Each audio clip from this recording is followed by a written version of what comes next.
कहानी शुरू 4 जून 1987 से होती है, जहाँ पर हम एक लड़की को देखते हैं। उसके अंदर एक शैतानी आत्मा आई हुई थी। वहाँ पर फादर, जिनका नाम गैब्रियल था, वो उस लड़की का इलाज कर रहे थे। वो आकर उस लड़की के अंदर आए हुए शैतान से पूछते हैं, तुम कौन हो? जिस पर वो कहता है कि मैं एक डीमन हूँ। फादर गैब्रियल उससे उसका नाम भी पूछते हैं, पर वो डीमन अपना नाम नहीं बताता। फादर कहते हैं कि इस लड़के का पीछा छोड़ दो, और पीक जो वो वहाँ पर लाए हुए थे कहते हैं कि अगर तुम सच में डीमन हो तो मुझे इसके अंदर जाकर दिखाओ। वो डीमन ऐसा ही करता है, उस लड़के के अंदर से निकल कर पीक के अंदर चला जाता है। ऐसा होते ही फादर गैब्रियल उस पीक को गोली मार देती है और डीमन भी भाग गया था, और वो लड़का भी ठीक हो जाता है जिसके अंदर पहले डीमन था। यहाँ पर ये बात तो साफ थी कि फादर गैब्रियल बहुत ही माहिर प्रीस्ट थे। इसके बाद चर्च की काउंसिल में एक मीटिंग होती है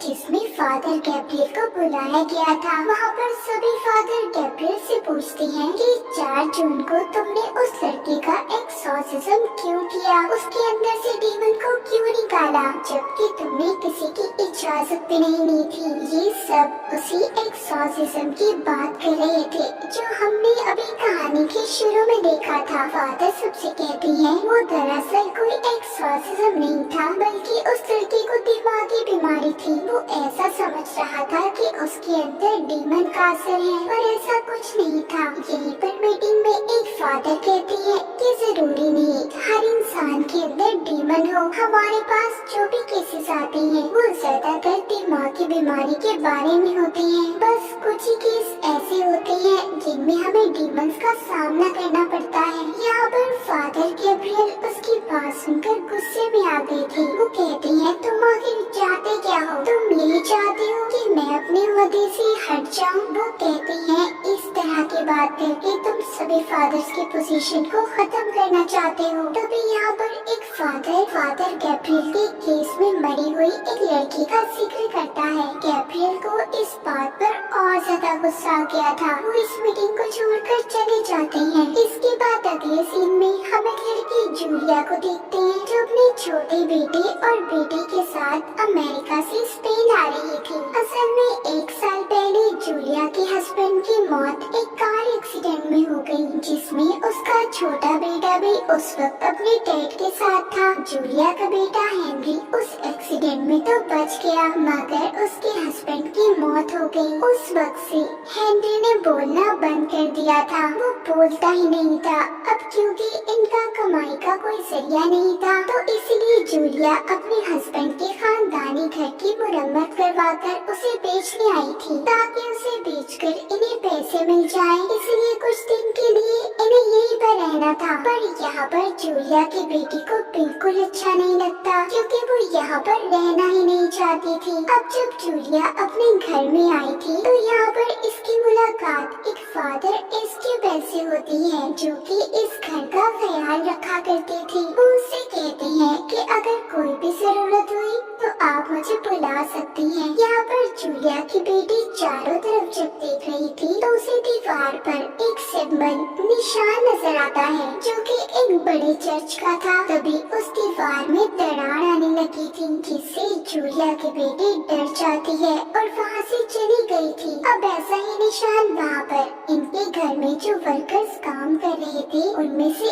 एक को नजर आता है। जब ये गौर करती है और दीवार के अंदर आग जलाकर देखने की कोशिश करते हैं तो वहाँ पर एक जोरदार धमाका होता है, क्योंकि वहाँ पर सल्फर गैस थी, जिस वजह से ये हादसा हुआ था। और इस हादसे की वजह से बाकी के वर्कर्स ने भी काम करने से मना कर दिया था। जब ये सब चल रहा था तो वहाँ पर जूलिया का बेटा हेनरी अजीब अजीब हरकतें करने लगता है। उसे न जाने क्या हो गया था, उसने अब बोलना भी शुरू कर दिया था। जब जूलिया उसे देखने जाती है तो हेनरी के अंदर एक डीमन की आवाज बोल रही थी। वो अपने मुंह के ऊपर एक कट भी मार लेता है। यहाँ पर दरअसल जो वर्कर काम करने आया था उन्होंने आग जलाकर अनजाने में किसी खतरनाक डीमन को आजाद कर दिया था, जिसने बेचारे हेनरी को अपने काबू में कर लिया। हालांकि हेनरी को जूलिया हॉस्पिटल भी लेकर जाती है, जहाँ पर डॉक्टर उसे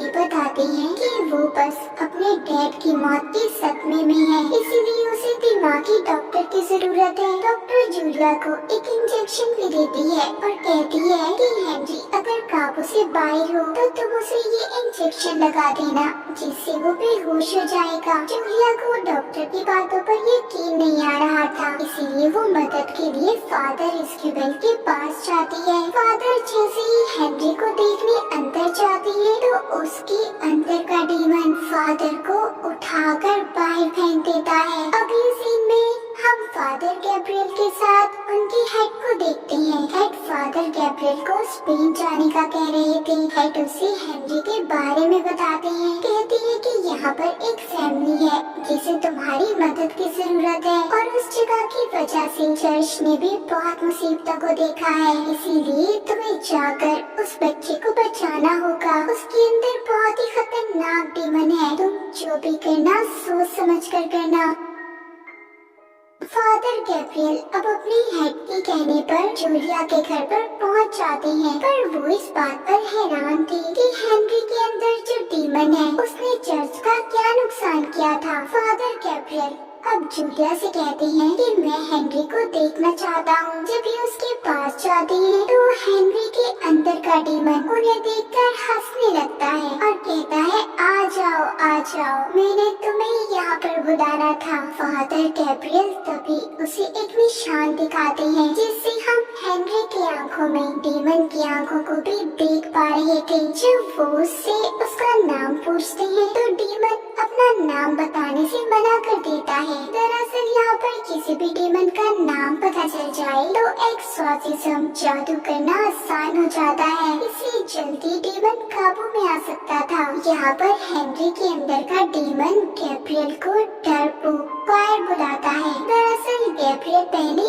आर्मी में था पर एक जंग में वो लड़ाई से हट गया, मगर इस बात से गैब्रियल को कोई फर्क नहीं पड़ रहा था। तभी हेनरी अपने मुंह से एक मरा हुआ परिंदा निकालता है, जो देखकर गैब्रियल थोड़ा परेशान हो गई थी। वो बाहर आकर एस्क्यूबेल और जूलिया को बताते हैं कि हेनरी के अंदर कोई बहुत ही खतरनाक डीमन है जो बहुत ज्यादा ताकतवर भी है। उसका एक्सॉर्सिज्म उस पर जादू करना आसान नहीं है, और अगर हमने जल्दी कुछ न किया तो हेनरी की जान को भी खतरा हो सकता है। फादर गैब्रियल बताते हैं कि हेनरी को अपने डैड की मौत का सदमा था, जिसका फायदा डीमन ने उठाया, पर ये समझ नहीं आ रही थी कि डीमन हेनरी के अंदर आकर आखिर करना क्या चाहता था। उधर डीमन जूलिया की बेटी को भी डराता है। उसके मरे हुए डैड यानी कि जूलिया के हस्बैंड की आवाज में वो उससे फोन पर बात कर रहा था। यहाँ पर डीमन ने अपना काम करना शुरू कर दिया था। उधर एस्क्यूबेल और गैब्रियल मिलकर हेनरी का एक्सॉर्सिज्म करने की तैयारी कर रहे थे। जब ये दोनों उसके पास जाते हैं तो डीमन इन्हें इनकी पिछली जिंदगी के बारे में बताता है। वो गैब्रियल से कहता है तुम्हारी वजह से एक लड़की की जान गई, और एस्क्यूबेल से कहता है कि तुम प्रीस्ट हो ना, फिर भी गलत काम करते हो। ये बात सुनकर एस्क्यूबेल हेनरी का गला दबाने लगता है। गैब्रियल उसे रोकता है, इस वजह से इनका एक्सॉर्सिज्म भी पूरा नहीं हो पाया था। अब बाहर आकर एस्क्यूबेल अपनी कहानी गैब्रियल को बताता है। कहता है कि मुझे एक लड़की से प्यार हो गया, पर वो नहीं जानती थी कि मैं एक प्रीस्ट हूँ और हमारे बीच बहुत कुछ गलत हुआ, पर जब मुझे एहसास हुआ मैंने उसे छोड़ दिया और अपनी जिंदगी प्रीस्ट बनकर गुजारने का फैसला किया। इसलिए वो डीमन मेरी कमजोरी का फायदा उठाना चाहता है। उसे फादर गैब्रियल को अपने दिल की बात बताकर काफी अच्छा हल्का महसूस हो रहा था। अब बारी थी गैब्रियल की। वो बताते हैं कि जब जंग के दौरान मेरे सारे साथी मर गए, तब मैंने प्रीस्ट फादर बनने का फैसला किया। मेरे पास तब सबसे पहला केस एक लड़की का आया। उसको किसी डीमन ने अपने काबू में किया हुआ था, पर मुझे लगा कि वो दिमागी तौर पर पागल है, पर ऐसा नहीं था। उसने मेरे सामने एक परिंदे को भी खा लिया। इसलिए तो जब हेनरी ने अपने मुंह से मरे हुए परिंदे को निकाला तो मैं डर गया था और वो लड़की बाद में छत से कूद गई, जिस वजह से उसकी मौत हो गई। मुझे आज तक यही लगता है, अगर मैं उसकी बात को मान लेता और उसमें से डीमन को निकाल देता तो आज वो जिंदा होती। इसीलिए अब फादर गैब्रियल इसके वैसे कहते हैं कि तुम्हें हेनरी पर नजर रखनी होगी और खुद यहाँ पर उस डीमन के खिलाफ सबूत ढूंढने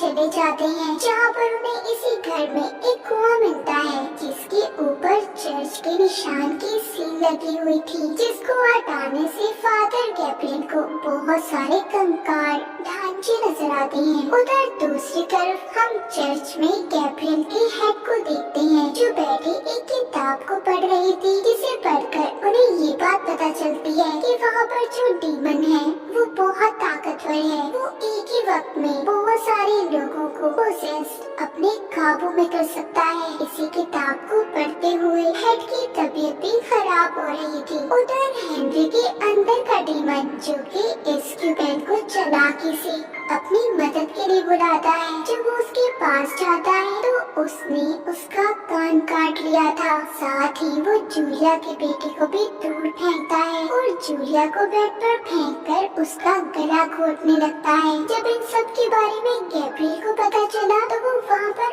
आकर सबको बचाते हैं। अब वो एस्क्यूबेल को लेकर उसी जगह पर जाते हैं जहाँ पर उन्होंने कंकाल को देखा था। फादर गैब्रियल एस्क्यूबेल को बताते हैं कि जब जूइस क्रिश्चियन में बदले तो उस वक्त जिन्होंने इनकार किया, सजा के तौर पर उन्हें इस जगह पर बंद कर दिया गया था। अब ये दोनों अंदर जाते हैं जहाँ पर इन्हें वैसा ही निशान वाला दरवाजा मिलता है, जैसा निशान पहले जूलिया की बेटी ने भी देखा था। जब वो उस दरवाजे को खोलते हैं तो अंदर जाने पर उन्हें बहुत से स्केलेटन्स कंकाल मिलते हैं, जिनमें से एक कंकाल एक पिंजरे में बंद था। उसके हाथ में अंगूठी थी, वो एक प्रीस्ट का कंकाल था। वहीं पर इन्हें एक और दरवाजा मिलता है जिसकी चाबी इन्हें पिंजरे में बंद कंकाल के पास से मिली थी। वहाँ आगे जाकर इन्हें दुनिया के सबसे बड़े प्रीस्ट का कंकाल भी मिलता है। तो गैब्रियल यहाँ पर एस्क्यूबेल को बताते हैं कि यहाँ पर एक बहुत ही खतरनाक डीमन ने एक साथ बहुत से इंसानों को पोसेस किया, जिनका एक्सोर्सिज्म उस वक्त यहाँ पर किया जा रहा था। मगर वो शैतान डीमन किसी के काबू न आया और उसी ने इन सब का ये हाल किया। जब सबको उस शैतान डीमन के बारे में पता चला तो इस जगह को ऐसे ही बंद कर दिया गया और हेनरी के अंदर जो डीमन है वो भी यही लगता है। तो सोचो वो कितना खतरनाक होगा। मगर यहाँ पर अब वर्कर की गलती की वजह से वो दोबारा आजाद हो गया, पर वो डीमन हेनरी के अंदर सिर्फ इसलिए आया था ताकि वो फादर गैब्रियल के अंदर जाकर चर्च और गॉड के नाम पर उससे बुरे काम करवाए। इसलिए अब वो गैब्रियल के अंदर आना चाहता था। गैब्रियल यहीं पर एक किताब पढ़ता है जिससे उसे पता चलता है कि दुनिया में हर जगह ऐसे ही खतरनाक डीमन पाए जाते हैं, जिनमें से ये डीमन भी एक ही है जिसका नाम भी अब गैब्रियल को पता चल गया था। जब डीमन को ये बात पता चलती है कि फादर गैब्रियल को उसका नाम पता चल गया है तो वो तो जैसे पागल सा हो गया था। इसीलिए वो अब हेनरी की बहन को भी पोसेस करने की कोशिश करता है। जब जूलिया अपनी बेटी को बचाने आती है तो वो उसकी बेटी को दूर फेंककर अब जूलिया को मारने की कोशिश कर रहा था। तभी जल्दी से जूलिया की बेटी उस इंजेक्शन को उठाकर हेनरी को लगा देती है जो डॉक्टर ने दिया था, जिससे वो अब बेहोश हो गया था और इस तरह जूलिया की जान बच जाती है। तभी ये लोग हेनरी को वहाँ पर बांध देते हैं और सभी प्रेयर करके उसका एक्सोर्सिज्म करना शुरू करते हैं। अब यहाँ पर डीमन इन्हें अपनी असली ताकत दिखाता है। वो जूलिया की बेटी को पोसेस कर लेता है, जो देखते ही देखते छत की सीलिंग पर चढ़ गई थी। वो जूलिया को मारने की भी कोशिश करता है। डीमन गैब्रियल से कहता है कि अगर तुम मेरे सामने अपने घुटने टेक दोगे तो मैं सबकी जान को छोड़ दूंगा। गैब्रियल जब सबकी जान खतरे में देखता है तो वो डीमन की बात को मान गया था, जिससे वो डीमन सबकी जान को छोड़ देता है। इस बात का फायदा उठाकर इसके बेल जूलिया और उसके बच्चों को जल्दी से यहाँ से जाने का कहता है और खुद यहीं पर रुककर फादर गैब्रियल की मदद करने का फैसला करता है। अब डीमन हेनरी को छोड़कर फादर गैब्रियल के अंदर आ गया था। फादर खुद को फांसी लगाकर अपनी जान देना चाहते थे, क्योंकि वो जानते थे कि डीमन पता नहीं उससे क्या क्या गलत काम करवाएगा, पर डीमन ऐसा नहीं करने देता। गैब्रियल को खून की उल्टी आ रही थी, इसीलिए ये